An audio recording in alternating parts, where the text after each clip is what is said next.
আজ আয়ারল্যান্ডের বিপক্ষে মুখোমুখি হচ্ছে বাংলাদেশ। ধর্মশালার এই ম্যাচে জিতলেই দ্বিতীয় রাউন্ডটা একরকম নিশ্চিত হয়ে যাবে মাশরাফিদের।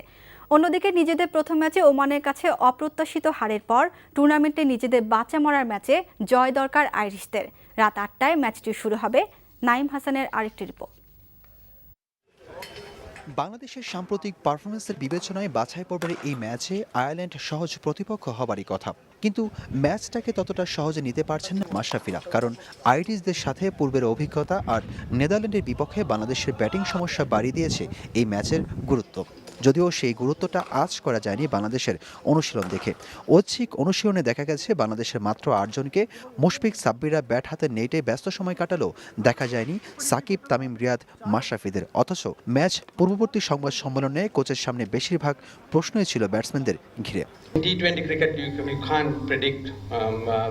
টি-20-তে একটা ওভারই পারে খেলার ভাগ্য গড়ে দিতে। আমরা আমাদের প্রত্যাশা ও সামর্থ্য অনুযায়ী খেলব।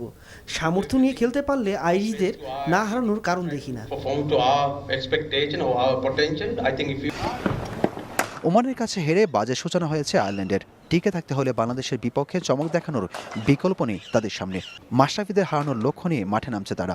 আত্মবিশ্বাস থাকছে ৪ বারে দেখায় একটি মাত্র জয়। বাংলাদেশের বিপক্ষে ম্যাচটা বাঁচা মরার, জয় ছাড়া কিছুই ভাবছি না। সার্বিক হিসেবে এই ম্যাচে পরিষ্কার ফেভারিট বাংলাদেশ। তারপরও সামনে চলে আসছে নেদারল্যান্ডসের বিপক্ষে ব্যাটসম্যানদের ব্যর্থতা, আরাফাত সানি তাসকিনের বোলিং অ্যাকশন নিয়ে প্রশ্ন এবং কন্ডিশনের সাথে মানিয়ে নেওয়ার চেষ্টার বিষয়টি। তারপরও মাশরাফিদের বিশ্বাস এই ম্যাচে জয় নিয়ে তারা এগিয়ে যাবে মূল পর্বের দিকে। নাইম হাসান, এনটিভি নিউজ, ধর্মশালা, ভারত।